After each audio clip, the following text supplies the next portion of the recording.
Well, hello to you from Sark in the Channel Islands. Beautiful, sunny Sark, where the world's problems seem a million miles away. And boy, are there plenty of problems. Before we come to them, let me just show you this view here. It's one of the most beautiful places on Earth.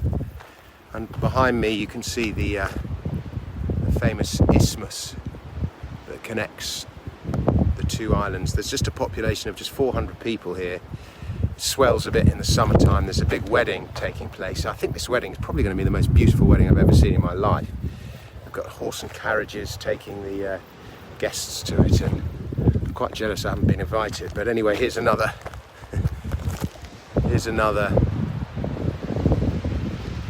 view. It's just a stunning place. But yeah, what was I going to talk to you about? Oh yeah, inflation. It's just hit 10% in the. Oh look, there she is expressing herself. Inflation's just hit 10% in the UK. That's according to the Office of National Statistics. New record highs. It's 5 times the Bank of England's stated target of 2%. 5 times. You know, the joy of the public sector is that you can be this bad at your job and still keep it. 5 times. It hasn't been this high in 40 years.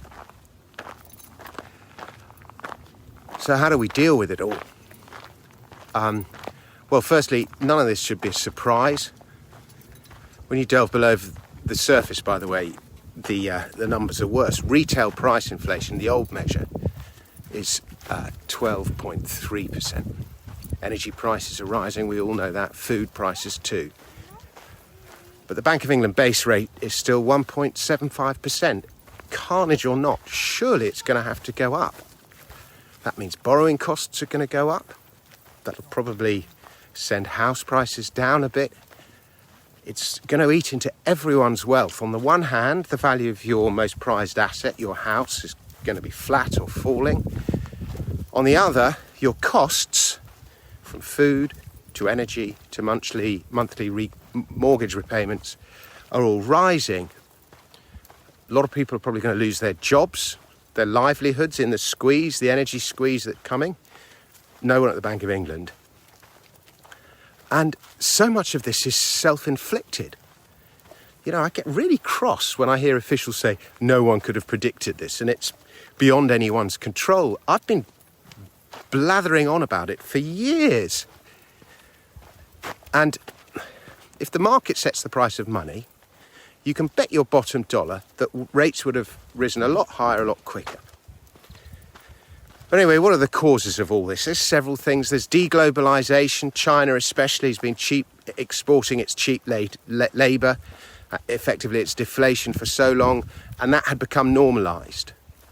You know, increased productivity. Now nobody trusts anymore, and globalisation has slowed. There's a change in trend. You cannot blame those in charge for that. There are the COVID supply chain issues and the punitive punishing the British for Brexit legislation on the continent that's hampering trade and thus raising end costs.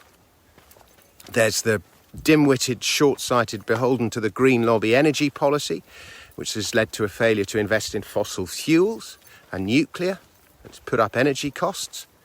And then, of course, failure to measure inflation properly for decades, especially not including house prices in CPI, has meant interest rates have been too long for too low and asset prices have got totally out of kilter. And then, of course, along with artificial rates, the most significant factor, hundreds of billions of money created at no cost through quantitative easing, first post-2008 and then through COVID. But in short, printing money, debasing money, misguided energy policy and bureaucracy. Too much government. Now the chickens are coming home to roost. And the irony is there's a scramble for cash, even though cash is officially losing 10% per annum. This must be one of the most difficult investment landscapes I have ever known. So what do you do? How do you protect your wealth? And the most obvious asset to own in all of this is alternative money systems, Bitcoin and gold. But they've both been awful. You know, gold has been a dog since the spring, not as big a dog as other metals or indeed tech until about a month ago, but it hasn't exactly been doing what it did last time all this was happening in the 70s. And that's because the US dollar's been so strong. It's like the dollar's become, you know, the reserve asset. But if you look at gold in sterling, the story's quite different. And here we can see gold in pounds over the last 10 years. It was 700 quid an ounce in 2015. Today it's 1480, so it's a double. It's in a clear uptrend and has been a good low-risk hedge against incompetent leadership and the incompetent management of the pound. And you can see how gold has been making a series of higher lows since 2015. Each sell-off comes to an end at a higher price than the last. And even since 2021 this has been the case. The current sell-off since the spring and Russia's invasion of the Ukraine high has been painful, but the low in July was higher than the lows in January. That is long-term bull market action. My concern looking at that chart is a potential double top just above 1550. Maybe it all ends there. Maybe it's already ended there. But while this sequence of higher lows continues, and looking at the mess around me, I'm going to give the bull market the benefit of the doubt. Self-inflicted or not, the Bank of England is caught between a rock and a hard place. It's damned if it puts up rates, and it's damned if it doesn't. It's probably going to have to. Looking forward to the winter, it's easy to see a host of problems. Energy shortages, more COVID, further escalation in Ukraine, squeezed citizens, squeezed businesses, no end of political discontent. I don't know where this all ends. Often I can see where this stuff is going, but I can't without getting the shudders. I think there's a real potential currency crisis on our hands. We'll find a solution. We always do. We're human beings. We work, we create, we innovate, we solve problems, and life gets incrementally better. But it feels like we're sort of early to mid-series rather than going into the final episode of all this. So my advice is to own some gold. I'm glad I do. It's one of the only investments I make that doesn't keep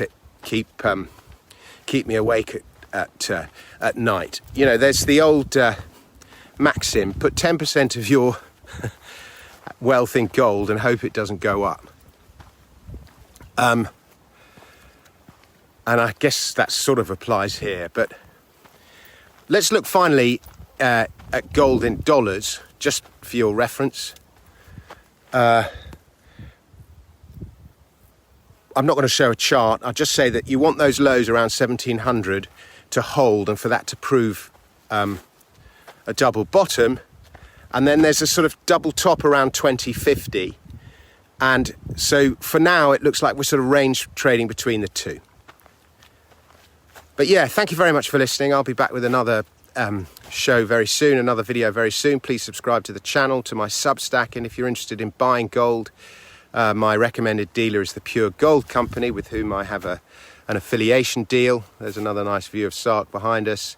And there are links here on the screen. And I'll put a link in the comments. Thanks very much and cheerio. Goodbye.